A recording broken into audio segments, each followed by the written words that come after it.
இனி summer holidays கண்ணு கால் GT ஹாலிடேஸ்க்கு பண்ணு. GT holidays, south India's #1 travel brand. கிட்டத்தட்ட 500 கோடிக்கு மேல லாட்ரி மார்ட்டின் மட்டுமே திமுகவுக்கு வந்து இந்த தேர்தல் பத்திரம் மூலியமாக நன்கொடையாக வழங்கியிருக்கிறார் அப்படிங்கிறது ஒரு மிகப்பெரிய சர்ச்சை. எதுக்காக வந்து லாட்ரி மாற்றினிட்டு எதுக்கு வாங்கணும்? மார்ட்டின் லாட்ரி உன் குடும்பத்துக்கு வேண்டியதில் என்ன செய்யணும்னு இருக்குதா? ஸோ இந்த மாநிலத்தை சார்ந்தவர், ஸோ இங்கே இருக்கக்கூடிய ஒரு ஆளுங்கட்சிக்கு வந்து நன்கொடை கொடுக்கல என்ன தவறுன்னு ஒரு வாதம் வைக்கிறாங்களே. இது எல்லாருமே சொல்லுவாங்க, நீங்கள் மோடியை விமர்சிக்க மாட்டேங்கிறீங்க. ரெண்டும் ஒன்று தான். ஒரு வீடு இரு வாசல்னு கேள்விப்பட்டிருக்கீங்களா நீங்கள்? பாரதிய ஜனதா கட்சியும் திமுகவும் ஒரே வீட்டுக்குள்ளே தான் இருக்கிறாங்க, ஒன்றாகவே தான் வாழ்கிறார்கள். வாசல் மட்டும் வேறு. எப்பவுமே மத்திய அரசு எதிர்த்ததாக வரலாறு இல்லை திமுக. நாங்கள் பள்ளிக்கூடம் தனியாக வச்சுட்டு இருக்கிறோம். ஏற்கனவே மத்திய பள்ளிக்கூடத்தினுடைய சிபிஎஸ்சி தனியாக இருக்குது. அப்புறம் நான் மோடி கொண்டு வர இந்த ஸ்ரீ பள்ளி அப்படின்னு சொல்லிட்டு ஒன்று தொடங்குது. எதுக்குன்னு நீ கேட்கணும் இல்லை. அந்த பக்கம் கையெழுத்து போட்டு இந்த பக்கம் அன்பில் மகேஷ் வந்து அதனால் நாங்கள் அனுமதிக்க மாட்டோம். சீட்டிங் 1ஆம் நம்பர் சீட். ஆதவ் அர்ஜுனுக்கு ஏன் நீங்கள் உங்கள் திமுகவிலே பதவி கொடுக்கல? அது மட்டும் எனக்கு சொல்லுங்கள். 500 கோடியை கொடுத்த அந்த கட்சி, அந்த குடும்பம், அந்த குடும்பத்துடைய ஒரு வாரிசு, மருமகன், நேரடியான வாரிசு தானே. திமுகவில் இருக்கிறதுக்கு என்ன சங்கடம்? தாராளமாக வச்சுப்பீங்களே. ஆதவ் அர்ஜுனுக்கு கொடுக்க என்ன தயக்கம்? சமூக நீதி கட்சி அது திமுக. விழுப்புரம் சிதம்பரம் கட்சி விசிக. விழுப்புரம் சிதம்பரம் தாண்டி வேற கொடுக்க மாட்டீங்களா? பொது தொகுதியில் அவங்க நிற்க மாட்டாங்களா? நிற்கக்கூடாதா? இல்லை விசிக பொது கட்சி கிடையாதா? அது வந்து பட்டியல் சமூகத்துக்கான கட்சி மட்டும்தான் அப்படின்னு நீங்களா முடிவு பண்ணுறீங்களா? திமுக உங்களை கேள்வி நான் கேட்குறேன்.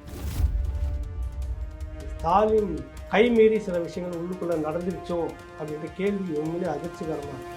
இந்த விஷயத்தில் அவருக்காக நம்ம கொஞ்சம் பரிதாபப்பட வேண்டியதாக இருக்குது. விசாரணை ஜாஃபர் சாதிக்கு வந்து கக்கிட்டான் எல்லாத்தையும் அப்படின்னு தான் சொல்கிறாங்க. நிறைய விஷயங்களும் வந்து சொல்லிட்டாங்க. இது நீங்கள் இங்கே பிடிச்சி வழக்கம் போல் அவங்க பொய் கேஸ்லாம் அதில் போட முடியாது. அரசியலுக்கான கேஸ்லாம் அதில் சொல்லவே முடியாது. புதுசாக ஒரு அதிர்ச்சிகரமான ஒரு செய்தி. கோவை பாபுன்னு ஒருத்தர் இருக்கிறார். கோயம்புத்தூரில் கடத்தல் கேஸும் அவர் பேரில் இருக்குது. போலி லாட்ரி சீட்டை அடித்து பிடிபட்டதாக வழக்கு. 40 நாள் கேரளா சிறையில் இருந்திருக்கிறார். குறுகிய காலத்துக்குள்ளே அவருக்கு பணம்லாம் வருது. ஒரே வருஷத்துக்குள்ளே திமுகவில் கவுன்சிலர் ஆகுது. இங்கே ஜாஃபர் சாதிக்கு வந்து 2 லா காஃபி வச்சுட்டு இருந்தார்ல, அதை போலவே 2 அவர் அங்கே தொடங்கியிருக்கிறார். இவரை போலவே ரியல் எஸ்டேட்டில் பணத்தை முதலீடு பண்ணது அவரும் போட்டிருக்கிறார். செந்தில் பாலாஜி மூலமாக இதெல்லாம் நடக்கும். வைகோவை அந்த நேரத்தில் சொன்னால் உண்மையிலேயே அவர் வந்து திமுக வந்து இப்படி ஒரு துரோகம் செய்து எனக்கு இது வேரோட நான் வீழ்த்துன்னு சொல்லிட்டு தான் மதிமுக ஆரம்பித்தேன். அவர் அல்ப பதவி மிக பெரும் துரோகத்தை செய்துட்டு இந்த கேவலமான அரசியலுக்குள்ளே போயிட்டு இருக்கிறாங்க. கடைசியாக எங்கே வந்து காலடியில் விழுந்துட்டு உட்காந்து அவரை மன்னிக்கணும்னா அந்த 5 பேர் அவர்களுக்காக தீ குளித்து இறந்தார்கள் இல்லை, அந்த 5 பேருடைய ஆவி அவரை மன்னிக்குமா மன்னிக்காதா? இதுதான் நான் அவருக்கு வைக்கிறேன். வரலாறு யார் வேணாலும் மன்னிக்கும், வைகோவை மன்னிக்காது. முக்கிய செய்திகளை தெரிந்து கொள்ள ஆதன் செயலியை டவுன்லோட் பண்ணுங்க. Link is on description. Aadhan Tamil நேயர்களுக்கு அன்பு வணக்கம். இந்த சிறப்பு நேர்காணலில் நம்முடன் இணைந்திருக்கிறார் மூத்த பத்திரிகையாளர் பா. ஏகலைவன் சார். வணக்கம் சார். வணக்கம் வினோத் சார். இப்போ தேர்தல் பத்திரம் சம்பந்தமா நிறைய தகவல்கள் வந்திருக்கு. அது சம்பந்தமான செய்திகள் ஒரு பக்கம். தேசிய அளவில் பாஜக கடுமையாக விமர்சிக்கப்படுகிறது. ஏன்னா அதுதான் ஜாஸ்தியான தொகை வாங்கியிருக்கு அப்படிங்கிறதுனால. ஆனால் நேற்றுலேருந்து தமிழகத்தில் ஒரு செய்தி குறிப்பாக வந்து திமுகவை ஒட்டி வந்திருக்கிறது. நம்ம ஏற்கனவே அவரை பற்றி பேசியிருக்கிறோம். லாட்ரி மார்ட்டின், உங்களுடைய அந்த பரபரப்பான அந்த பத்திரிகை காலத்தில் நீங்களும் நிறைய கட்டுரை பண்ணியிருப்பீங்க அவரை பற்றி. கிட்டத்தட்ட 600 கோடி சில்லற அந்த தேர்தல் பத்திரத்தில் கிட்டத்தட்ட 500 கோடிக்கு மேலே லாட்ரி மார்ட்டின் மட்டுமே திமுகவுக்கு வந்து இந்த தேர்தல் பத்திரம் மூலியமாக நன்கொடையாக வழங்கியிருக்கிறார் அப்படிங்கிறது ஒரு மிகப்பெரிய சர்ச்சையாகி அது எதிர்கட்சி குறிப்பாக அதிமுக உள்ளிட்ட கட்சிகள் கடுமையாக கேள்வி கேட்க தொடங்கியிருக்கிறாங்க. அது எப்படி இவர் மட்டும் இவ்வளோ தொகையை வந்து கொடுக்குறாரு? இதோட பின்னணி என்ன காரணம்? நீங்களே ஒரு வாட்டி சொல்லியிருக்கீங்க நம்ம நேர்காணலில், வருஷத்துக்கு 4000 கோடி அவர் ஜிஎஸ்டி கட்டுறாரு நீங்களே சொல்லியிருக்கிறீங்க. ஸோ இதோட பின்னணி என்னவா இருக்கும் சார்? இல்லை, பின்னணின்றதுலாம் ஒன்றும் பெரிய விஷயம். உங்களுக்கு கொள்கை அது இதெல்லாம் ஒன்றும் இல்லை. மோசடி, பித்தலாட்டம், ஃபோர்ஜரி, 420 இதுதான் விஷயம். நம்ம வெளிப்படையாகவே பேசுகிறோம், எதுக்கு மறைச்சி பேசிக்கிட்டு. ராகுல் காந்தியினுடைய நடைப்பயணம் இறுதி நிகழ்ச்சியில் தமிழ்நாடு முதலமைச்சர் போய் கலந்துட்டு பேசிட்டு வந்தது பார்த்தீங்களா யாராவது? மோடிக்கு வந்து இந்த மாதிரியாக வந்து நிதி வந்து சேர்ந்ததை பற்றி விமர்சனம் பண்ணி பேசியிருக்கிறார் ஐயா ஸ்டாலின். அந்த பக்கம் ராகுல் காந்தி என்ன சொல்ல வராரு? பாரதிய ஜனதா கட்சிக்கு இந்த தேர்தல் பத்திரம் மூலமாக இத்தனை 1000 கோடி இப்படி பணம் வர்றது தவறான போக்கு.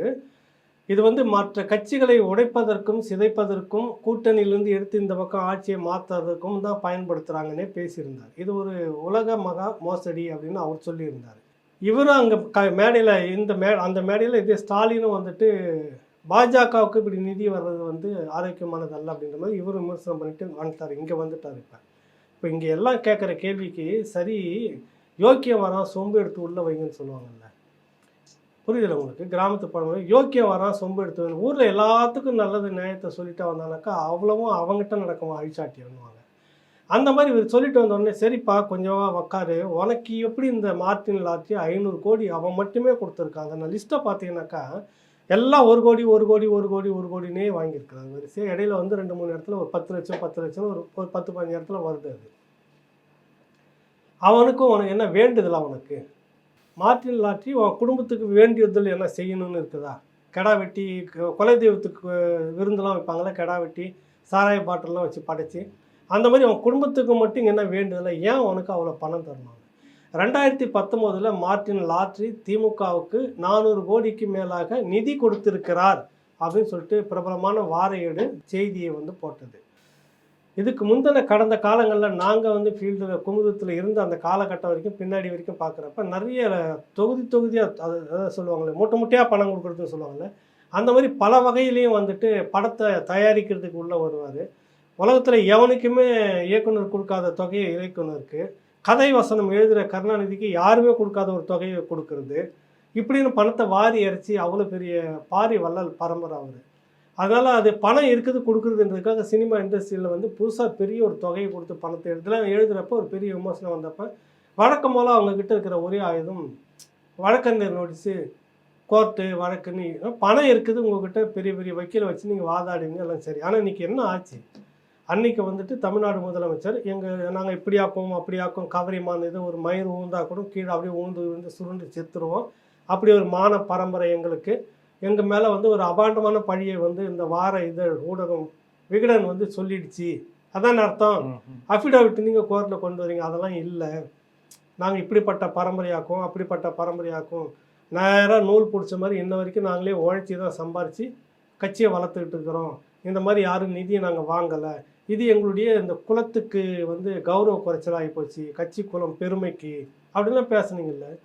லட்சக்கணக்கான தொண்டன் கட்சியில் போஸ்டர் ஓட்டிக்கிட்டு சிறைக்கு போயிட்டு போராடிக்கிட்டு இந்த அத்தனை பேரும் திரும்பி பார்க்குறதுக்கு உங்களுக்கு துப்பு இல்லை.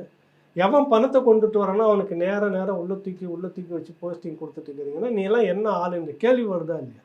நீதிமன்றத்தில் நீங்கள் கொடுத்த அஃபிடவிட் பொய். இப்போ அந்த நீதிமன்றத்தை நீ அவமதிச்சிருக்கிற, நீதிமன்றத்தை நீங்கள் ஏமாற்றிருக்கீங்க. ஒரு முதலமைச்சர் இன்றைக்கி அந்த போஸ்ட் நீதிமன்றத்தை ஏமாற்றிய ஒரு நபரை, நீதிமன்றத்துக்கு தவறான கொடுத்த ஒரு நபரை, நீதிமன்றத்தினுடைய சட்டங்களை மதிக்காமல் நேரத்தை வீணடித்த ஒரு நபரை முதலமைச்சராக இருக்கிறதுக்கு தகுதி இருக்குதா இல்லையா? நீங்களே சொல்லுங்கள். ராஜினாமா பண்ணியிருக்கணும் இல்லை இன்னைக்கு? எப்படி இருந்தாலும் அந்த பணம் இல்லைங்க, பத்திரமா தாங்க கொடுத்தாரு, பத்திரமா ஏதோ ஒன்று கொடுத்தாரு, பணம் உனக்கு வந்துச்சா இல்லையா அன்றைக்கி? அப்போ உங்களுக்கு பணம் நீ எதுக்காக வந்து லாட்ரி மாற்றினிட்டு எதுக்கு வாங்குறப்ப? திருட்டுத்தனமாக போகிற கள்ள வியாபாரத்தை நீங்கள் தடுக்கக்கூடாது, கரெக்டுங்களா? அடுத்தது அவனுடைய பிஸ்னஸ் எதுவும் நீங்கள் இங்கே முடக்கக்கூடாது. ஆன்லைன் சூதாட்டம் நாங்கள் எதிர்ப்பதாக சொல்லிக்கிட்டே இருப்போம், ஒரு பக்கம் நடந்துக்கிட்டே இருக்கோம். இந்த பக்கம் அதுதான் ஒப்புக்காக மாரடிச்சுக்கிட்டு அழுகிற கூலிங்க. இதெல்லாம் கூலிக்காக மாரடிச்சுக்கிட்டு அழுகிற கூட்டம். கொள்கையெல்லாம் ஒன்றுமே கிடையாது. இதே போல தான் 2009 கூலிக்காக தான் நீங்கள் மாரடிச்சுக்கிட்டு போராட்டத்தை நிறுத்த போகிறதா சொன்னது. கூலிக்காக அழுது நீங்கள் உண்மையிலேயே அழுதுன்னா உண்மையிலே போராடலாம் பிடிச்சி சிறையில் போட்டுக்கிட்டு போலியாக நீங்கள் ஒரு நாடகம் ஆடி முடிச்சிட்டிங்கள மொத்தமாக.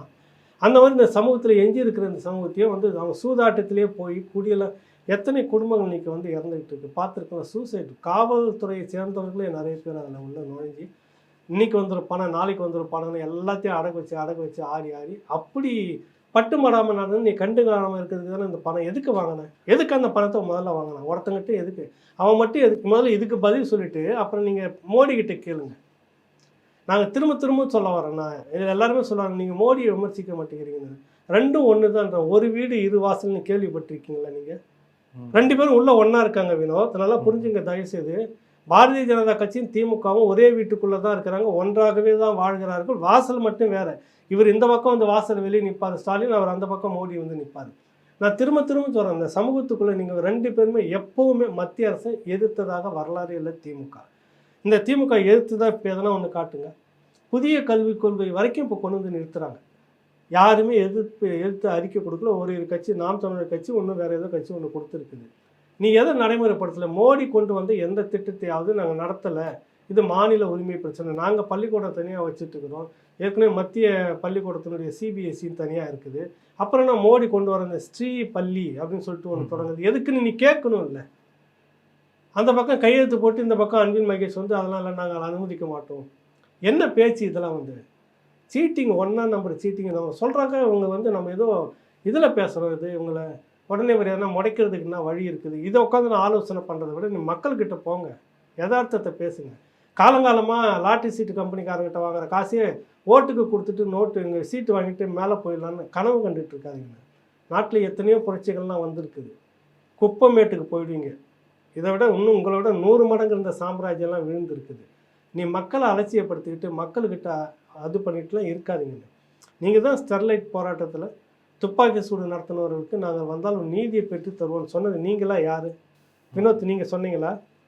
நீங்கள் தானே சொன்னீங்களா? ஒருவேளை தெரில, எனக்கு கூட சொன்னாலும் சொல்லியிருப்பீங்க, நானும் சொல்லலை, நீங்கள் தானே சொன்னீங்க. நீங்கள் வந்த உடனே என்ன ஆயிடுச்சு?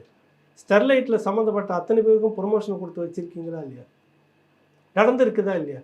அப்போ என்ன வேதாந்தா கிட்ட எவ்வளோ வாங்கினேன் கேள்வி வருதா இல்லையா?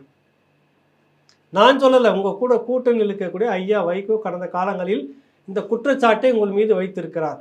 கரெக்டாக? 2 கட்சிகள் மீதும் எனக்கு நான் தான் உண்மையிலே போராடிட்டு எனக்கு வந்துட்டு இந்த மாதிரி நான் ஃப்ளைட்டில் போகும்போது வரும்போது இந்த மாதிரி பக்கத்து சீட்டில் போட்டு என்கிட்ட பேரம் பேசுனாங்கலாம் நடந்திருக்குது. முன்னாடி நடந்திருக்குதா இல்லையா? இப்போ அவர் தான் இன்றைக்கி உங்கள் கூட்டணிக்குள்ளே இருக்கிறாரு. எப்படி எடுத்துக்கலாம்? நீங்களே சொல்லுங்கள்.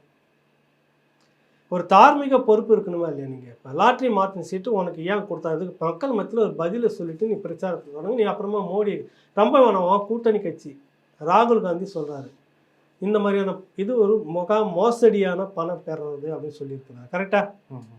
குறைந்த காலகட்டத்தில் அதிக 8000 கோடிக்கு மேலே பாஜகவுக்கு வந்திருக்கு. பாஜகவை சொல்கிறாரு. அப்படியே இங்கே வாங்க, தமிழ்நாட்டுக்குள்ளே எந்த கட்சியும் வாங்காத அளவுக்கு நீங்கள் குறுகிய காலகட்டத்தில் 500 கோடிகளுக்கு மேலே ஒரு கட்சி, இத்தனைக்கு நீங்கள் தமிழ்நாட்டை விட்டு தாண்டாத கட்சி. கரெக்டுங்களா? உங்களுக்கே 500 கோடி. அப்போ நீங்கள் இது ஒரு மோசடி பணம் ராகுல் காந்தி சொல்கிறத நீங்கள் ஏற்கிறீங்களா?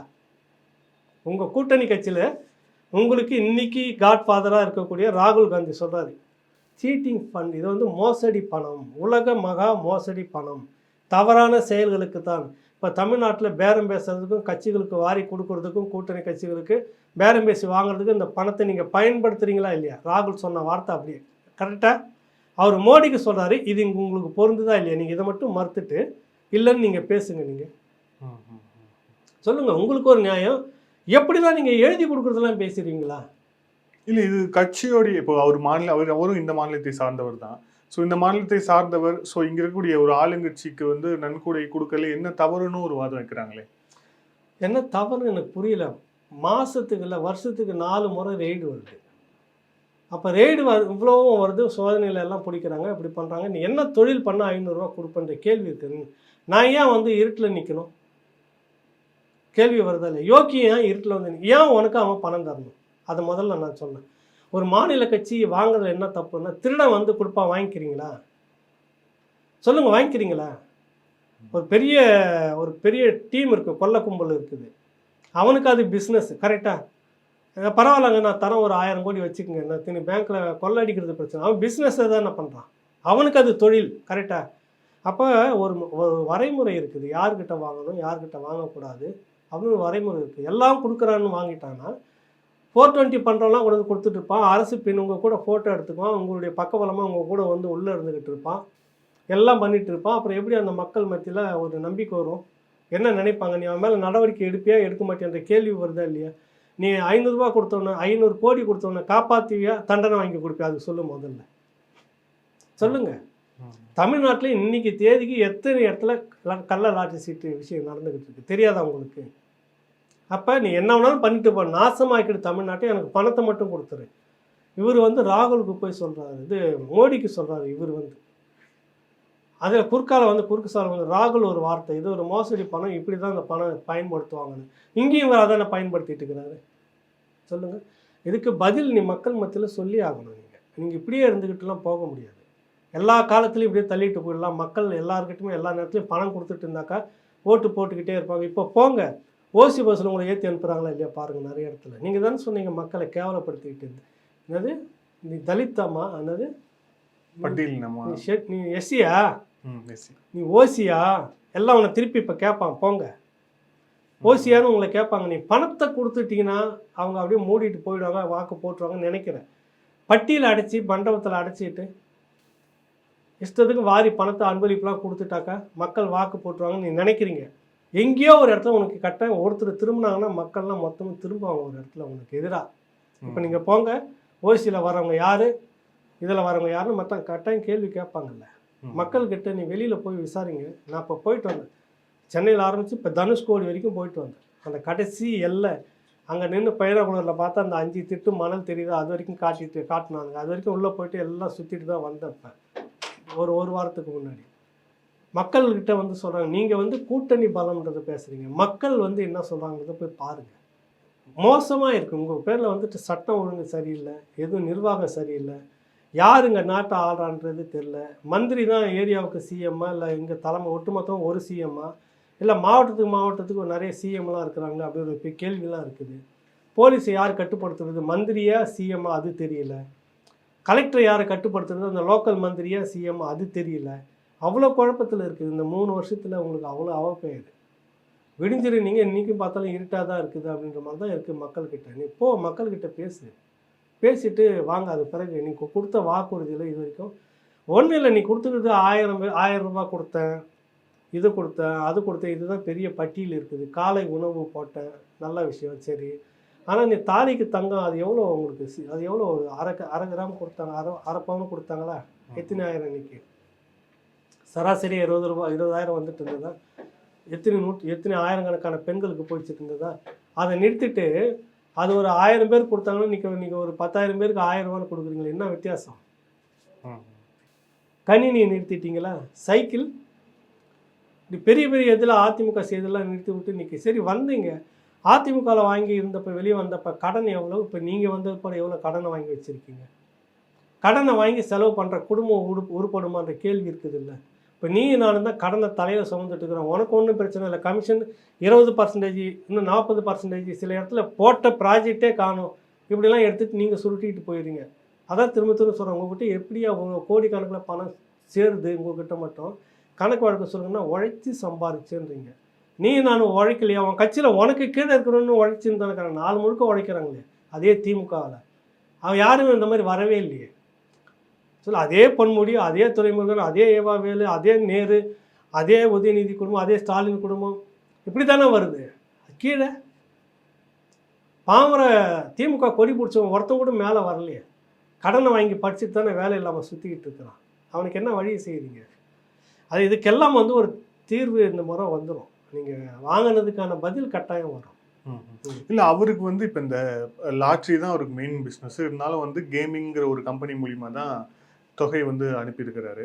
இப்போ அவருக்கு தமிழகத்தில் லாட்ரி வந்து ஜெயலலிதா அவர்கள் காலத்திலேயே வந்து தடை செய்யப்படுதுங்க.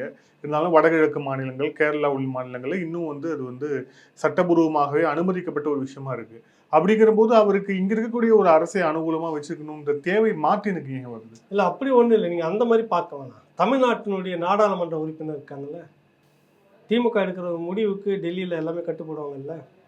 ஏதோ ஒரு வகையில் இவருக்கு டெல்லி அழுத்தத்தை குறைக்க முடியல, இவர் மேலே இருக்கிற அழுத்தத்தை குறைக்கலாம்ல. அது தவிர நாளைக்கு தமிழ்நாட்டில் நிறைய ப்ராஜெக்ட் கொண்டுட்டு வரப்ப நீங்கள் கண்டுக்காமல் இருக்கணும் இல்லை.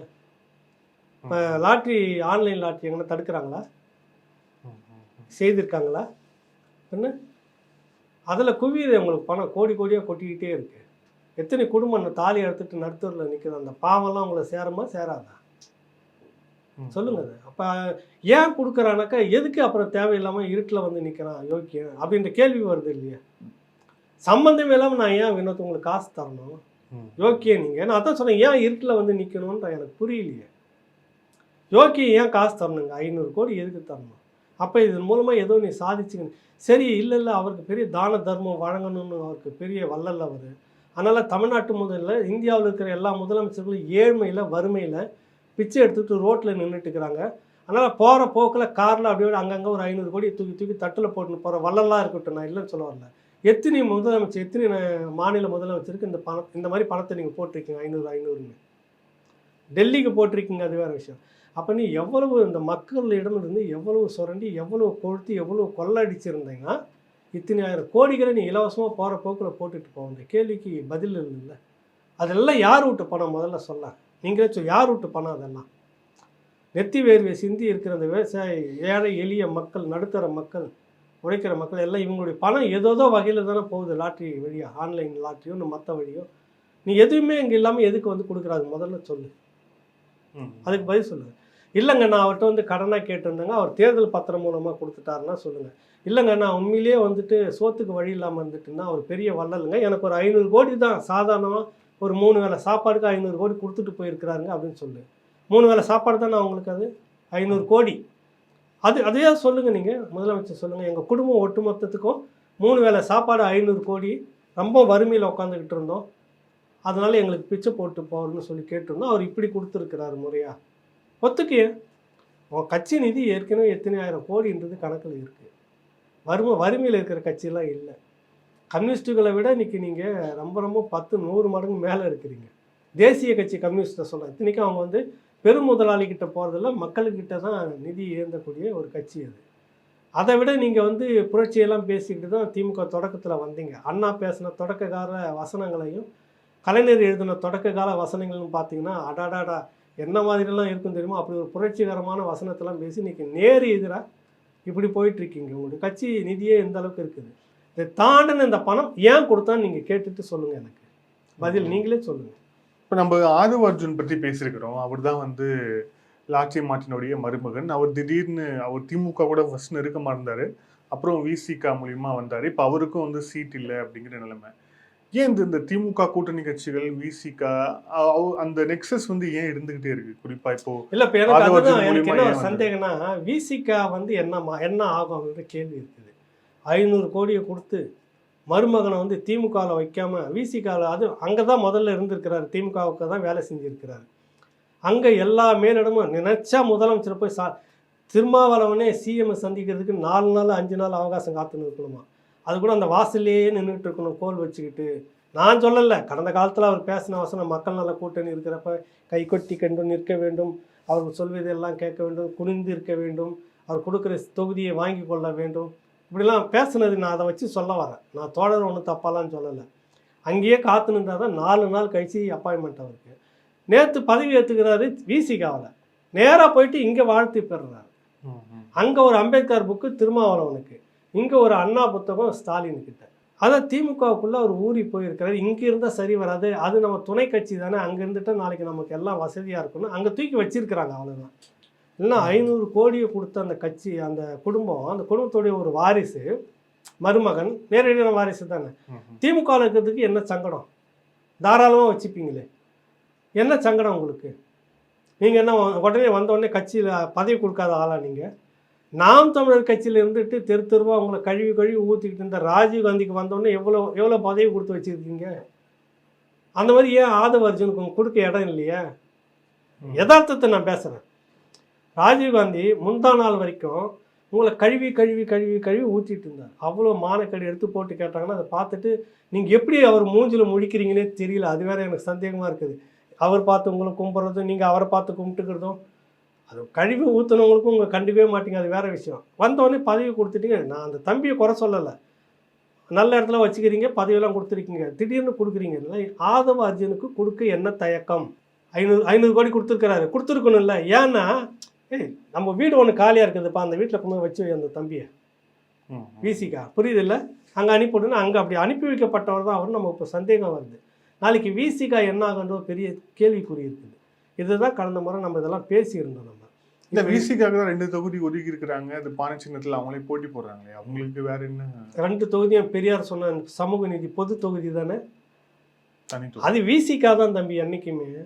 என்றைக்குமே விசிகா தான். ஒன்று விழுப்புரம், ஒன்று சிதம்பரம், விசிகா. புரியுதில்லை உங்களுக்கு? காலத்துக்கும் மாறவே மாறாது பாரு. விழுப்புரம் சிதம்பரம் அதான் விசிகா, விழுப்புரம் சிதம்பரம் கட்சி. அதை தாண்டவே மாட்டாங்கல்ல. சமூக நீதி கட்சி அது திமுக. ஏன்னா நீ தான் அதே கேட்டுங்கிறப்பா. இல்லை எங்களுக்கே அசிங்கமாக இருக்குது. நாங்களாவது பொது தொகுதியை தரோம், மானக்கேடாக இருக்குது. நாங்கள் பெரியார் படத்தை வேறு வச்சுக்கிறோம், அம்பேத்கர் படத்தை வேறு வச்சுக்கிறோம். உலக புரட்சியாளர் புரட்சியாளரில் உலக புரட்சியாளர் படத்தெல்லாம் நாங்கள் எங்கள் பின்னாடி வச்சுக்கிறோம். இதில் வந்து கூட இருக்கிறவங்களாம் வந்து இந்த மார்க்ஸ் ஏங்கல்ஸ் அவங்க இவங்க எல்லாத்தையும் வச்சுக்குவானுங்க. இவ்வளோ வச்சுக்கிட்டு எங்களுக்கே மானக்கேடாக இருக்குது. தயவுசெய்து ஒரு பொது தொகுதி நாங்கள் தரோன்னா அவங்களாவது தரணும். புரியுதில்ல? அதனால தான் அது விசிகான்னாக்கா விடுதலை என்ன விழுப்புரம் சிதம்பரம் கட்சி என்றைக்குமே அதுதான். விழுப்புரம் சிதம்பரம் 2 ரிசர்வ். இந்த தனி தொகுதி விட்டால் உங்களுக்கு பொது தொகுதியில் நீங்கள் ஆசைப்படக்கூடாது. எங்கள் அப்பா வந்து எழுதின வாக்கு தேவ வாக்கு. அப்பா கேட்டார்ல, வன்னியரசு தானே சொன்னார், உங்கள் அப்பா கலைஞர் தான் கேட்டார் பொது தொகுதிக்கு ஆசைப்படலாமா அப்படிலாம் எங்களை கேட்டார். இவ்வளோ துப்பன பிற்பாடு தொடச்சின்னு போய் அங்கேயே நிற்கிறோன்னா அது உங்களால் மட்டும்தான் முடியும். நீங்கள் இந்த சமூகத்தை உங்களை நம்பி பின்னாடி இருக்கக்கூடிய பட்டியல் சமூகத்துக்கு திரும்ப நீங்கள் தான் சொன்னீங்க, நான் சொல்லலை. துப்புறாரு கருணாநிதி அப்படின்னீங்க. தொடச்சிட்டு திரும்ப அங்கேயே போய் நிற்கிறீங்களே, இப்போ யாரை அடகு வைக்கிறீங்க நீங்கள்? அது அந்த சமூகத்துக்கான ஒரு விடியலாக வருமா, அந்த சமூகத்துக்கான எழுச்சியாக வருமா? சரி அவங்க விடுங்க, விசிகா கூட நம்ம ஒன்று சொன்னால் கோபம் வந்துடுது அவங்களுக்கு. நான் இந்த புரட்சியாளர்களை கேட்குறேன், அது என்ன அந்த விழுப்புரம் சிதம்பரம் தாண்டி வேற கொடுக்க மாட்டீங்களா? பொது தொகுதியில் அவங்க நிற்க மாட்டாங்களா? நிற்கக்கூடாதா? இல்லை விசிகா பொது கட்சி கிடையாதா? அது வந்து பட்டியல் சமூகத்துக்கான கட்சி மட்டும்தான் அப்படின்னு நீங்களாக முடிவு பண்ணுறீங்களா? திமுக இவ்வளோ கேள்வி நான் கேட்குறேன். அது எனக்கு தெரியல. ஏன் ஆதவ அர்ஜுன் நீங்கள் எல்லாருக்கும் கொடுக்க முடியுது? இன்னொரு உதாரணம் சொல்கிறேன், இது அதிர்ச்சியான ரகம். ஜாஃபர் சாதிக்கு சம்மந்தமாக வருது, அதை நான் கேள்வி கேட்டோன்னே சொல்கிறேன். இப்போ இதில் நான் நிறுத்தி வைக்கிறேன், இதோட நான் அதை முடிச்சுக்கிறேன். ஆதவ அர்ஜுனுக்கு ஏன் நீங்கள் உங்கள் திமுகவிலே பதவி கொடுக்கல? அதை மட்டும் எனக்கு சொல்லுங்கள். கொடுக்க இடம் இல்லையா, முடியலையா அப்படின்லாம் இல்லை. வந்தவங்களுக்கெல்லாம் நீங்கள் கொடுத்துங்கிறீங்க. கட்சியில் வந்த பாதி பேர் ஒரே ஓட்டமாக ஓடி வந்த ஆளுங்க தான் மந்திரியாக இருக்கிறாங்க. மூச்சு பிடிச்சுன்னு ஒரே ஓட்டமாக ஓடி வந்த ஏவா வேலு, ஒரே ஓட்டமாக ஓடி வந்த KKSSR, ஒரே ஓட்டமாக ஓடி வந்த உங்களுக்கு இருக்கக்கூடிய முத்துசாமி, இப்படி எல்லாமே இன்றைக்கி 7 அமைச்சர்களுக்கு மேலே அதிமுகவிலேருந்து ஓடி வந்தவங்களுக்கு தான் கொடுத்துருக்கா. அப்படி ஒன்றும் நீங்கள் பதவி கொடுக்காத நபர்கள்லாம் இல்லை. ஏன் ஆதவ அர்ஜுன் கொடுக்கல?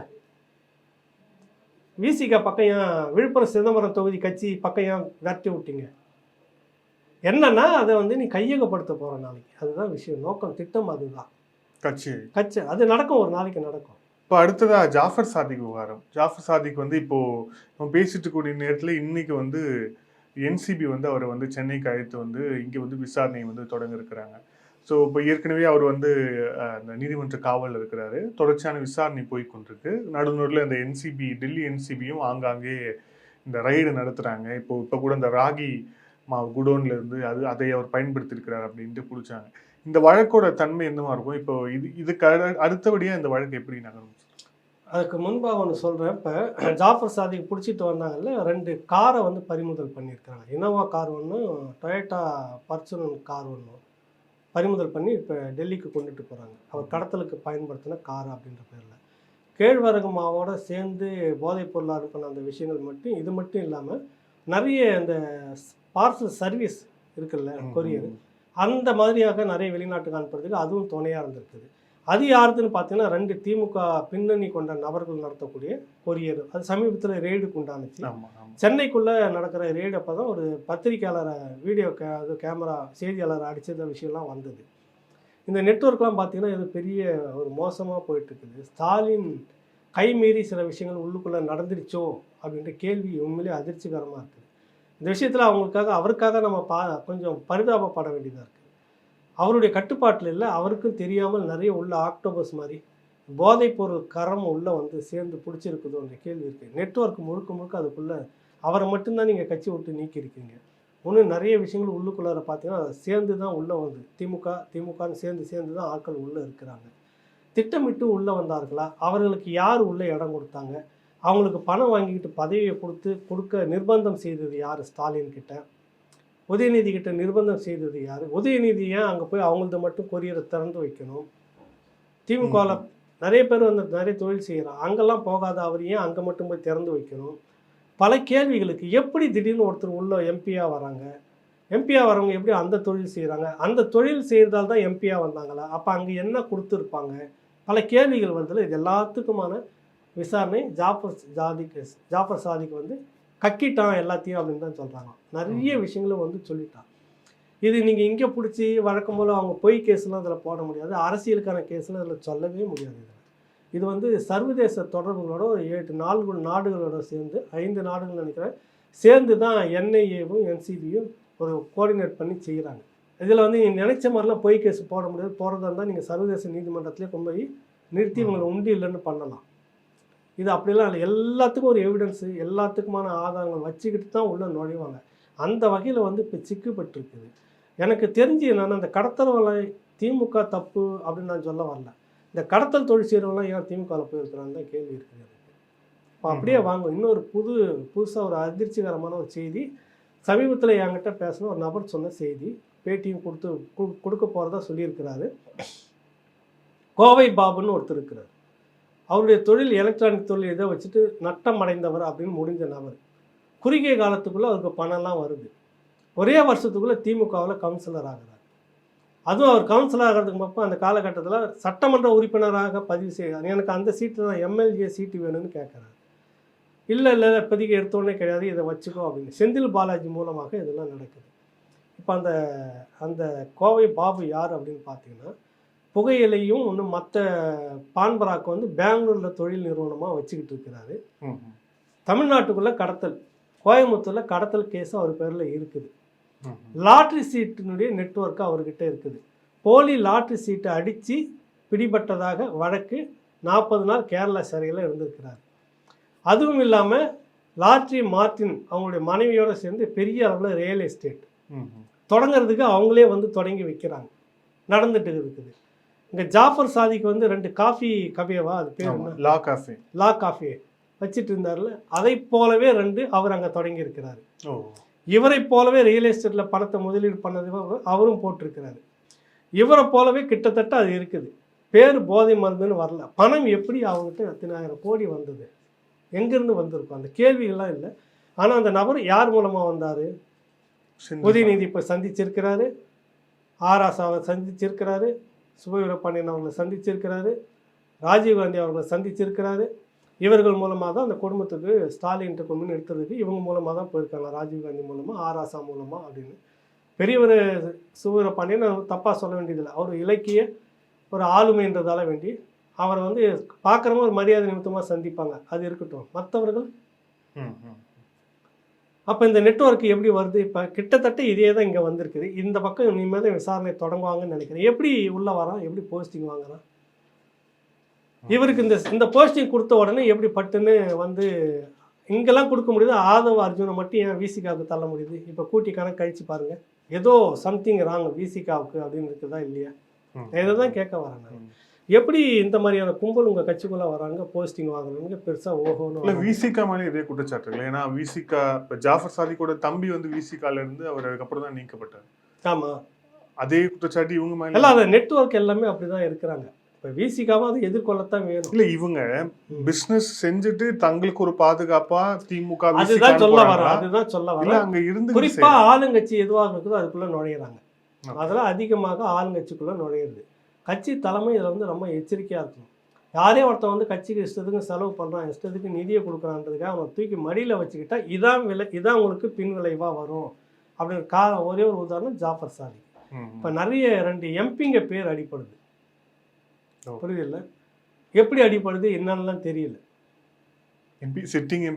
ஆமாம், லைவ்ல இருக்கிறவங்க அடிப்படுது, பேர் அடிப்படுது, அவங்க நிறுவன பேர் அடிப்படுது. எப்படிலாம் பொருள் போயிருக்குது, போதைப் பொருள் அப்படின்றதெல்லாம் எடுக்கிறப்ப விசாரிக்கிறப்ப அடுத்தடுத்து வருது விஷயம். இப்போ இவ்வளவு சிக்கல்களை கொண்டு வந்து விடுற அளவுக்கு நீங்கள் கட்சியினுடைய ஒரு தலைமை இருக்குதுன்னா, கட்சி தலைமை ஏமாற்றப்பட்டதா அல்லது குறுக்கால இருக்கிறவங்க ஏதாவது செய்த சதியா? அதான் விஷயம். இப்போ இந்த விஷயம் நான் கோயம்புத்தூர் புது விஷயம் உங்களுக்கு. இதை எடுத்து விசாரிக்கும் போது தெரியும் எப்படி வந்தது அவனுக்கு அவ்வளோ பணம், எங்கேருந்து வந்தது. அந்த குடும்பத்தை சேர்ந்த அவருக்கு மட்டுமே, கோவை பாபுன்ற அவருக்கு மட்டுமே லாட்ரி சீட்டில் 1 கோடி தொடர்ச்சியாக விழுந்துக்கிட்டே இருக்கும். உங்களுக்கு லாட்ரி சீட்டில் விழுந்துருது, உங்களை தேடி பிடிச்சி 1 கோடிக்கு இருந்தால் 75 ரூபா வச்சுக்கோ, அங்கே போனீங்கன்னாக்கா வெறும் 60 ரூபா தான் கிடைக்கும், 62 ரூபா 67 ரூபா கிடைக்கும், மீதி 33 பிடிச்சிருவாங்க. ஆனால் ஒரு தொகையை நீ வச்சுக்கணும், அங்கே கருப்பு பணத்தை அங்கே கொடுத்துருவாங்களா, அவனுக்கு மொத்தமாக வந்துச்சு, கணக்கே இல்லை, வச்சுக்கலான்னு வச்சுக்குவானா.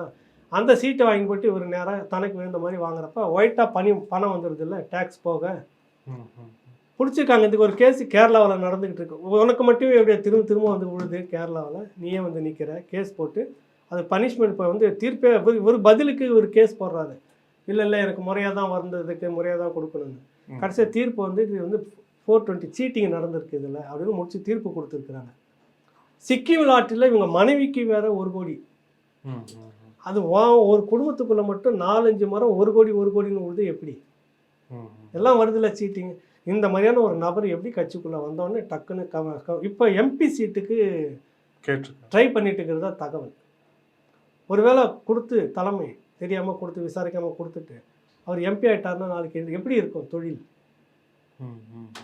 பேருக்கு அவனே நடத்துகிற மாதிரி சொல்லிட்டு எல்லாத்தையும் மெயின்டைன் பண்ணிட்டு கேஸ் வந்து அது அவன் பேரில் நான் கிடையாது, ஒரு புனிதர் ஆகிடுவாங்க. அப்புறம் யதார்த்தத்தை சொல்ல வரேன் நான். அப்போ ஜாஃபர் சாதிக்கினுடைய இந்த விஷயம் அடுத்த கட்டம் என்னன்னா, இன்னும் சில பேர் வந்து அடுக்கடுக்காக கைது செய்யப்படுவார்கள் அப்படின்னு தான் கிடைக்கிது. ஓகே, இப்போ இங்கே கொண்டு வராங்க ஒரு நெட்வொர்க்கு. யார்கிட்ட அவர் கொடுத்த வாக்குமூலத்தின் அடிப்படையில் கார் 2 பறிமுதல் பண்ணியிருக்காங்க.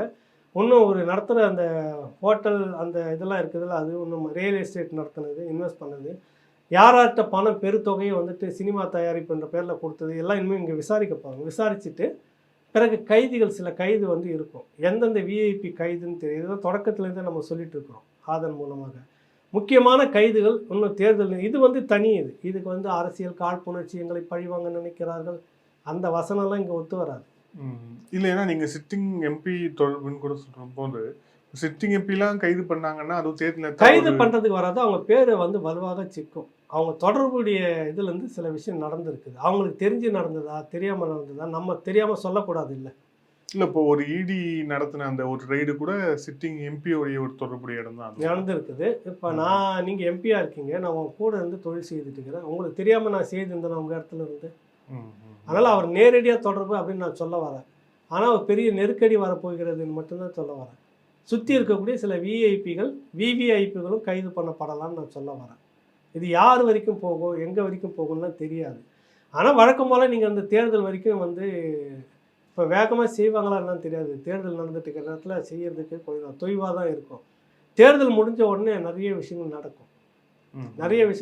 மொத்த குடிமையும் அவங்க கையில் தான் இருக்கும். இல்லை, ஆனால் தேர்தல் நேரத்தில் தானே இப்போ தெலுங்கானாவில் அவங்க முன்னாள் முதலமைச்சர் மகளை கைது பண்ணியிருக்கிறாங்க. ஆமாம், அங்கே கைது பண்ணியிருக்காங்க. அது நடந்திருக்குது. அவங்க தனி வந்து அது வேற. உங்களுக்கு இது என்பிசி இவங்க நடவடிக்கை எடுக்கணும்னா எடுத்துடலாம். எனக்கு என்னென்னா இப்போ வந்து இவங்க பழிவாங்க நடவடிக்கை எல்லாம் சொல்ல வருவாங்க. அந்த ஒரு அரசியல் இருக்குது இல்லை, அதுக்காக கொஞ்சம் தாமதப்படுத்தலாம்னு நான் நினைக்கிறேன்.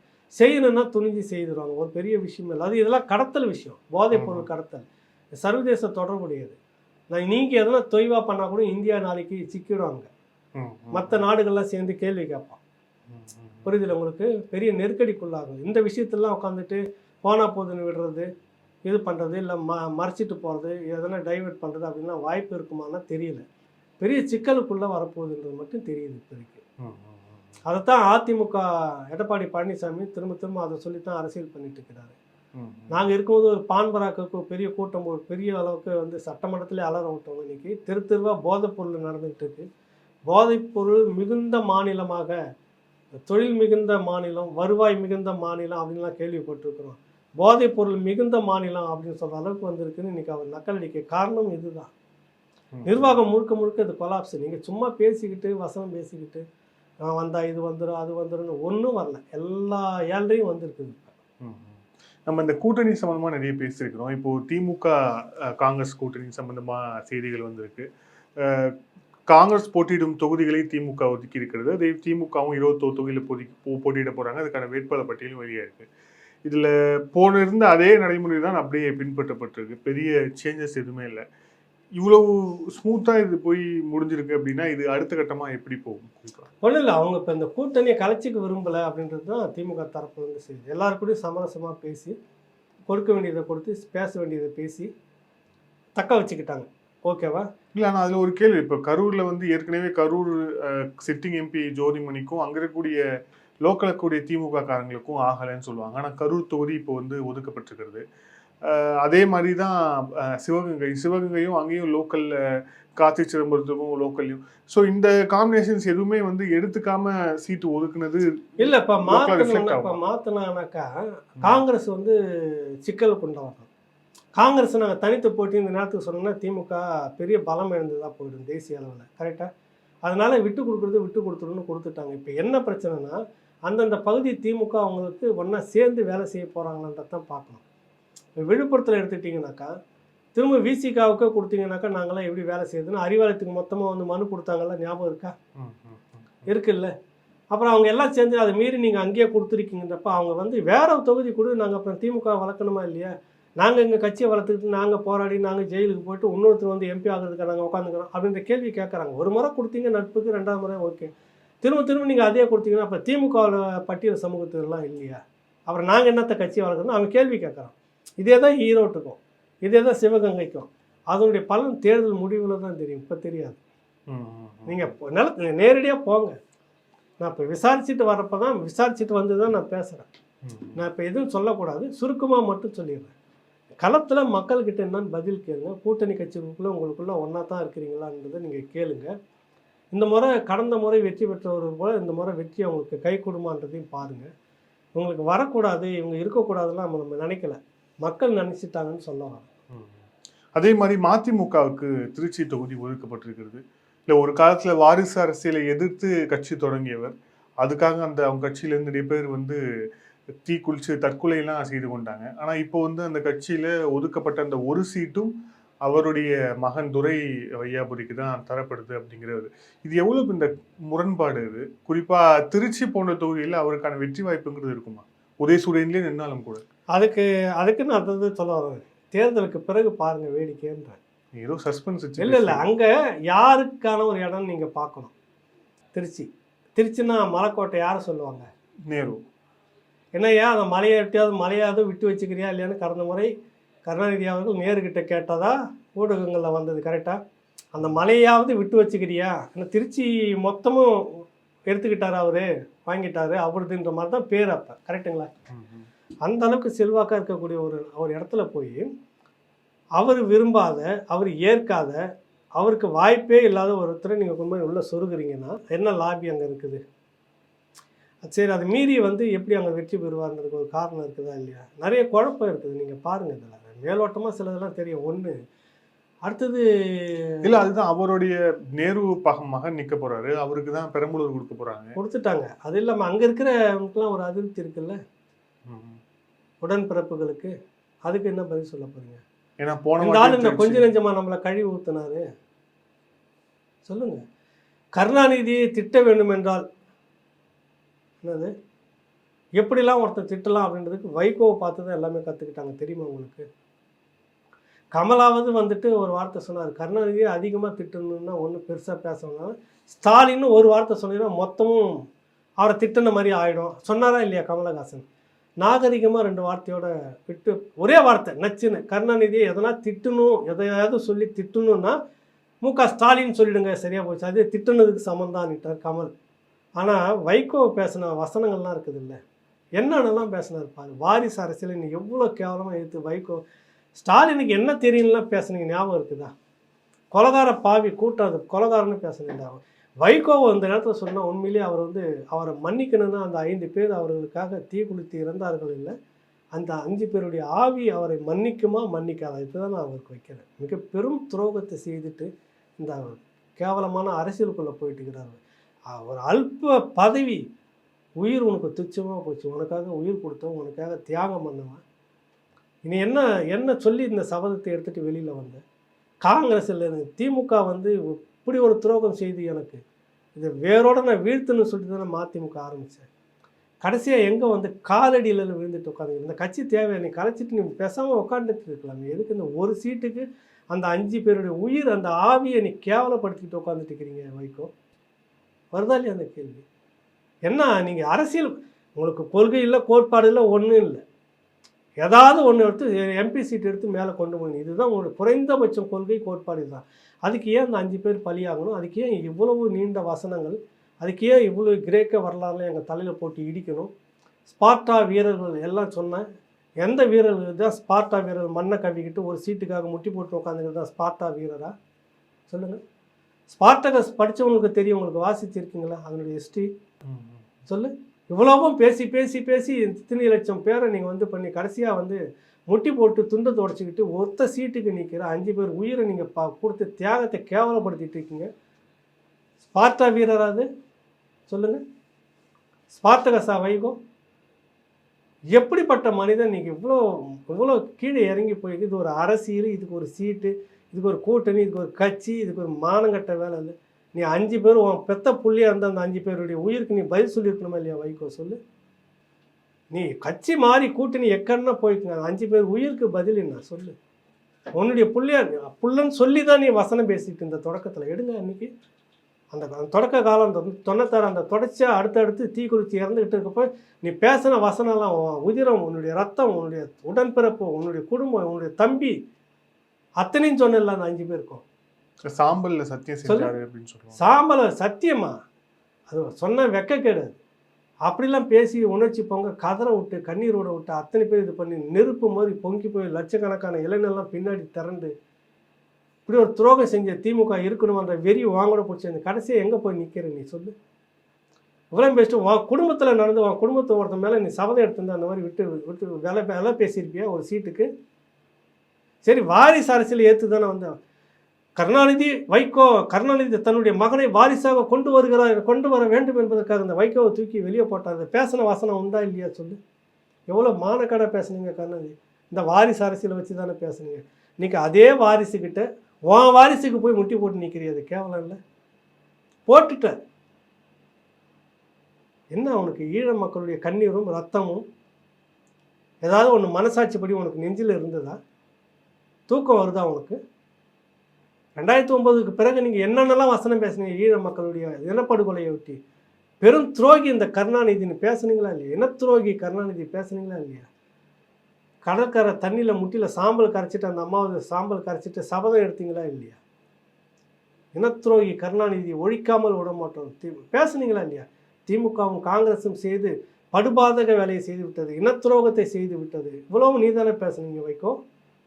இன்னைக்கு அதே காங்கிரஸ் அதே திமுக கூட அந்த வாரிசை நீங்கள் எதிர்த்தீங்களோ அந்த வாரிசுக்கிட்ட வாரிசுக்கு சீட்டு கேட்டுன்னு நிற்கிறீ முட்டி போட்டிங்கள. வரலாறு யார் வேணாலும் மன்னிக்கும், வைகோவை மன்னிக்காது. இதுதான் நான் அவருக்கு சொல்ல வர விஷயம். ஏன் நான் உரிமையோடு சொல்கிறேன்னா, இந்த இனத்துக்காக குரலை கொடுக்குறன்ற பேரில் பெரும் ஒரு போராட்டத்தை நடத்தி கடைசியாக அடமானம் வச்சுட்டார்ன்ற ஆதங்கத்தில் சொல்ல வரேன். அவர் சாதாரண ஒரு வைகோவாக இருந்தாருன்னா யாருக்கும் பிரச்சனை கிடையாது. இந்த இனத்தின் ஈழ மக்களுக்கும் இங்கே இருக்கிற தமிழ் மக்களுக்கும் சேர்ந்து இன விடுதலை, இனத்தின் விடுதலை, இந்த குடும்ப ஆட்சி, கோயபல்ஸ் ஆட்சி, ஹிட்லரின் ஆட்சி இப்படிலாம் சொல்லி அதை ஒழிக்கிறதுக்காக சொல்லி இந்த மக்களோட நின்று எல்லாம் சேர்ந்து கடைசியாக அடமானம் வச்சுட்டு இல்லை. இனிமேல் எப்படி நீ தமிழ் மக்களுக்கான வாரிசு அரசியல் எதிர்ப்பு போராட்டத்தை நடத்துவோம், அந்த அரசியலை பேசுவேன். எப்படி ஈழ அரசியலை இனிமேல் பேச போகிறோம். அந்த துரோகி கருணாநிதியும் அந்த காங்கிரஸும் தோலில் தூக்கி வச்சுக்கிட்டு யாருக்கு நீ நம்பகமா ஒரு ஒத்த சீட்டுக்கு இன்றைக்கி யாருக்குமே நம்பகம் இல்லாமல் போயிட்டீங்களா வைக்கோ? அதானே கேள்வி. ஒரே ஒரு சீட்டுக்கு உன்னுடைய சுயத்தை மொத்தமாக நீ அடமானம் வச்சுட்டு வித்துட்டு இல்லை இன்னைக்கு. அதனால் என்னென்னா இத்தனை லட்சம் இளைஞர்கள் அவரை நம்பி, ஒரு சமூகம் அவரை நம்பி, ஒரு இனம் அவரை நம்பி இருந்தது. அந்த ஆதங்கத்தில் தான் அவரை குற்றவாளியை நம்ம சொல்கிறோமோ ஒழிய தனிப்பட்ட மதிமுகவையோ தனிப்பட்ட வைகோவோ நமக்கு கிடையாது. இப்படி இருந்தவர் நீங்கள் என்னெல்லாம் அரசியல் பண்ணீங்க வாரிசு அரசியலுக்கு. அந்த வாரிசியலுக்கு விதி எப்படி உனக்கு நிற்கிது பாருங்கள். எந்த வாரிசை எதிர்த்து நீ உன்னை தூக்கி வெளியில் போட்டாங்களோ அதே வாரிசுக்கிட்ட கை கட்டி வேட்டியில் டீ கடையை தொடச்சிக்கிட்டு வேண்டி கேட்டு வாரிசுக்கு ஒரு சீட்டு வாங்குற நிலைமை வந்தது பாரு. இந்த பழப்புக்கு நீங்கள் அரசியலே விட்டுட்டு ஒதுங்கிடலாம். இந்த நேர்காணல் இறுதியான கேள்வி, நாம் தமிழர் கட்சி சீமானின் சின்னம் என்ன அப்படின்னு சொல்லிட்டு அவங்க ஒரு புது கேம்பெயினை முன்னெடுத்து அவங்க போயிட்டு இருக்கிறாங்க. இன்னும் அவர்களுக்கு என்ன சின்னம் ஒதுக்கப்படும் அப்படிங்கிற ஒரு தெளிவான நிலை ஏற்படலை.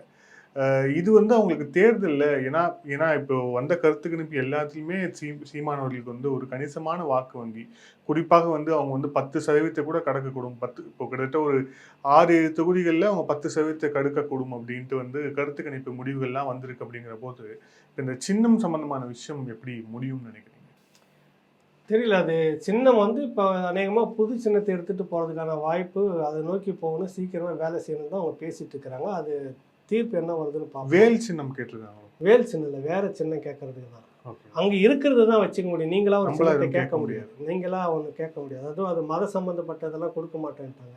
தேசிய சின்னம்லாம் அந்த மாதிரிலாம் கொடுக்க மாட்டாங்கலாம், நிறைய விதிமுறைகள் இருக்குது அதில். அதனால் இது என்னென்னா, இப்போ நம்ம இந்த விஷயத்த பேசுவோம். நீங்கள் சொல்கிற மாதிரி இந்த கருத்து கணிப்பெல்லாம் அதிகபட்சமாக 19, 20 இப்படி அது எல்லா சேனலும் அதான் சொல்லிட்டு இருந்தது. மற்றவைன்னு போட்டு பேரை சொல்லாமலாம் சொன்னது கூட அதுதான் உங்களுக்கு. ஏன்னா அவங்களுக்கு வாய் வலிக்கும் அந்த கட்சி பேரை சொன்னாங்கன்னாக்கா. நல்லவங்க பேரை நல்ல கட்சி பேரெல்லாம் சொல்லிடக்கூடாது இல்லை, அதனால இருக்கட்டும். இப்போ அதெல்லாம் வந்து ஏற்கனவே தெரிஞ்சது தான். மத்திய மாநில உளவுத்துறைகள் மூலமாக அவங்களுக்கு வந்த தகவல். அந்த அடிப்படையில் தான் இந்த நுணுக்கமாக சின்னத்தை நகர்த்தினது வேற ஒருத்தருக்கு. இப்போ அந்த இதுக்கு பிறகு என்ன நடந்ததுன்னு கேட்டிங்கனாக்கா, உங்களுக்கு நான் தேதி வரை சொல்கிறேன். மார்ச் 7 தான் ஒரு கட்சியே வந்து தொடங்குறாங்க. உங்களுக்கு தெரியுமா உங்களுக்கு? மார்ச் 12 வந்து திரும்ப திராவிட தமிழ் தெலுங்கு தேச கட்சி. அதுக்கு பிறகு வந்து தமிழர் தெலுங்கர் திராவிட முன்னேற்ற கட்சி. அவரை போய் ஒருத்தர் பார்க்குறாங்க தருமபுரியில். அவர் கூட இணைச்சு அவர்கிட்ட பேச்சுவார்த்தை நடத்துகிறாங்க. ஏற்கனவே அப்புறம் திமுகவில் இருந்துக்கிட்டு இருக்கிற ஒரு முனி ஆறுமுகன்றவர், அவர்கிட்ட ஒரு கட்சி, அவர் தான் புதுசாக வந்து பார்த்துட்டு என்ன பண்ணுறாரு, நான் சொன்னல இந்த திராவிட தெலுங்கு தேச கட்சி, அதை அவர் தொடங்கி இருக்கிறது.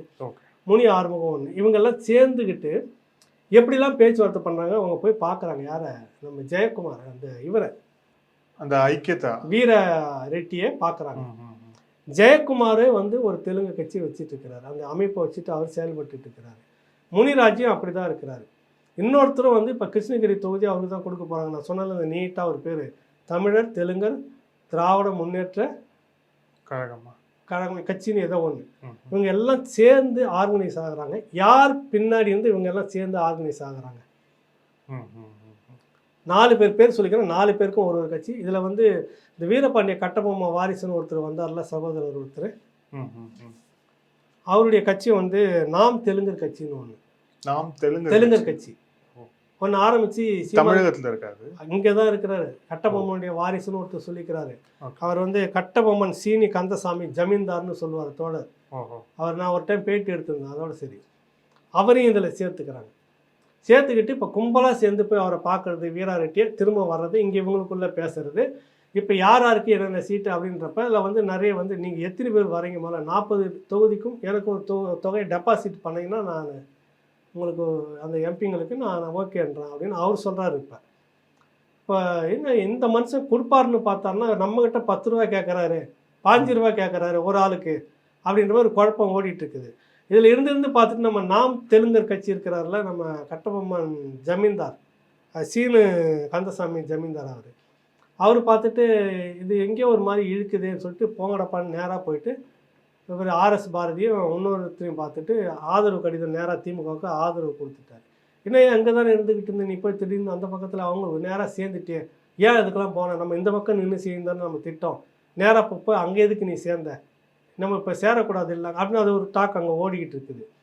அப்போ இவங்களுக்குள்ளே பேசுகிற நோக்கம், இவங்களோட திட்டமெல்லாம் பார்த்தீங்கன்னா இன்னொரு விஷயம் தெரியுதுங்களா, இன்றைக்கி தேதிக்கு இந்த டீமெல்லாம் சேர்ந்து வீரலட்சுமியை சந்தித்து அவங்களும் கூட கூட்டிக்கிட்டு பெங்களூரில் போயிட்டு அவர் வீரா ரெட்டியை சந்திக்கிறதா திட்டம். ஜெயக்குமார், முனி ஆறுமுகம், அப்புறம் அந்த கிருஷ்ணகிரியை சொன்ன ஒருத்தர், இந்த 4 பேர் இந்த டீமெல்லாம் சேர்ந்து அந்த அம்மையார் சேர்ந்துக்கிட்டு அவங்க தான் போர் வாழ்னு சொல்லிட்டு அங்கே கொண்டு நிறுத்துறதுக்கு இன்றைக்கி இருந்தது. வழக்கு வந்து டெல்லியில் இருக்கிறதால வீரா ரெட்டி அங்கே இருக்கிறார். அதனால் விரைவில் அந்த சந்திப்பு நடக்கலாம். அப்போ இவங்க எல்லாம் பின்னாடி இருந்து யார் இயக்குகிறார்கள்னு ஒரு கேள்வி நான் உங்களுக்கு சஸ்பென்ஸாக வைக்கிறேன். விரைவில் ஆதாரத்தோடு நான் உங்ககிட்டே ஒரு நாளைக்கு பேசுகிறேன். யார் இவங்களெல்லாம் ஒன்றா ஆர்கனைஸ் பண்ணியிருப்பாங்க? அந்த நபர் வீரா ரெட்டி அந்த நபர் ஒருத்தர்கிட்ட பேசும்போது எங்களுக்கு சப்போர்ட் பண்ணுறேன்னு சொல்லிக்கிறது டிஎம்கே தரப்புலேருந்து தான் சொல்லியிருக்கிறாங்க அப்படின்னு சொல்லியிருக்கிறாரு. வரும், ஆதாரத்தோடு வரும். குறிப்பிட்ட கட்சியிலேருந்து எங்களுக்கு பின்புலமாக இருக்கிறாங்க, சப்போர்ட்டாக. இப்போ இந்த நபர்கள் எல்லாம் யார் வர, நாம் தெலுங்கர் கட்சி, தெலுங்கர் திராவிட தமிழர் முன்னேற்ற கலாமுலான் கட்சி, அப்புறம் திராவிட தெலுங்கு தேச கட்சி எல்லாம் எங்கேருந்து மறைச்சி வருது திடீர்னு குறிப்பிட்ட நாளுக்குள்ளார. இந்த மார்ச்சில் தான் இன்றைக்கி தேதி என்ன, இன்றைக்கி 18. இந்த 18 நாளுக்குள்ளே இத்தனை கட்சிகள் திடீர்னு. இதனால ஏற்கனவே வச்சுன்னு இந்த நாம் தெலுங்கர் கட்சி, நாம் தமிழர் கட்சிக்கு போட்டியாக அவர். இப்போ இந்த கோஷ்டிகள் எல்லாம் ஏன் சேர்றாங்க? நான் வந்துட்டு தெலுங்கு சமூக மக்களை நான் வந்து எப்போவுமே பகையாக பார்க்கறதில்ல, எதிராகவும் பேசல. திராவிட தெலுங்கு இருக்கிறாங்கல்ல, இவங்கள தான் நான் பேச வரேன். புரியல? தெலுங்கு சகோதரர்கள், தெலுங்கு சமூகத்தை சேர்ந்தவர்கள் யாருமே பகை கிடையாது, நட்பில் இருக்கிறாங்க, நல்ல மனிதர்கள். இந்த திராவிட புத்தியை வச்சுக்கிட்டு இந்த 4ஆம் தலை வேலையை செய்கிறாங்களா, திராவிட தெலுங்கு அந்த டீமு மட்டும்தான் நான் சொல்கிறேன். மக்களையும் அந்த இனத்தை கிடையவே கிடையாது. நல்ல மனிதர்கள்லாம் இருக்கிறாங்க.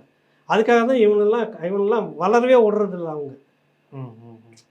இந்த கோஷ்டிங்கெலாம் பாரு, இந்த திராவிடர், தெலுங்கர், தமிழர் இப்படின்னு பேர் வச்சுக்கிட்டு நாம் தெலுங்கர் கட்சி, நாம் திராவிட தெலுங்கு தேச கட்சி, இதில் யாருன்னா பப்ளிக் சமூக மக்கள் தெலுங்கு மக்கள் அங்கீகரித்து பெரிய அளவில் கொண்டுட்டு வராங்களா? சீன்றதில்லை. சாதி சங்க கூட்டமாக நடத்திக்கிட்டு இருக்கிறாங்க அவங்க எல்லாருமே. அந்த சாதி சங்க கூட்டம் நடத்துறதுல போய் நின்றுக்கிட்டு தன்னை பேர் எடுத்துக்கிட்டு இந்த சமூகம் முழுக்க தனக்கு கீழே இருக்குது, நாங்கள் சொன்னால் கேட்டுறான்னு ஒரு மாயை ஏற்படுத்துகிறாங்க. இருந்தாங்கன்னா அவங்க என்றைக்கே மேலே வந்திருக்குங்க. அதனால் நான் சொல்ல வரதுன்னா ஒட்டுமொத்த தெலுங்கு மக்களும் அந்த சமுதாய மக்களுமே நம்ம குறை சொல்கிறதே கிடையாது. ஸோ இதுக்கு பின்னாடி ஆளுங்கட்சியோடைய குறிப்பிட்ட கட்சி தமிழ்நாட்டில் விரைவில் உடையும். அது அவங்க தான் பின்னாடி இருந்து இவங்க சப்போர்ட் பண்ணுறாங்க. அது வீரா ரெட்டியே சொல்கிறாரு, பிரபலமான கட்சி தான் எங்களுக்கு பக்கபலமாக இருக்குது தமிழ்நாட்டு கட்சி. அவங்க தான் சப்ளை பண்ணுறாங்க எங்களுக்கு ஆட்களை. வருதா அதெல்லாம்? அப்போ ஏன் நாம் தமிழர் கட்சி மீது இவ்வளவு புரி வைக்கப்படுகிறது?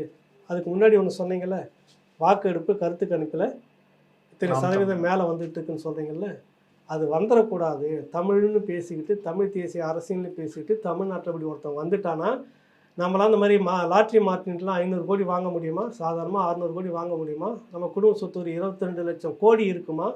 இதெல்லாம் இருக்குமா? அப்போ அது மாதிரி ஒரு தமிழ் அரசியல் தமிழ் தேசியம்னு ஒரு கட்சி வந்துச்சுன்னா இதெல்லாம் நம்மக்கிட்ட இருக்கா, இல்லாமல் போகும் நாளைக்கு அப்படின்னு ஒரு எண்ணம் வருதா? வரப்போ இதெல்லாம் சேர்ந்து இவ்வளோ நாளாந்தர வேலையும் செய்கிறீங்களா? இதை தான் சொல்ல வரேன். நன்றி சார். பல்வேறு கேள்வி தேங்க்யூ சார். ரொம்ப நன்றி, வணக்கம்.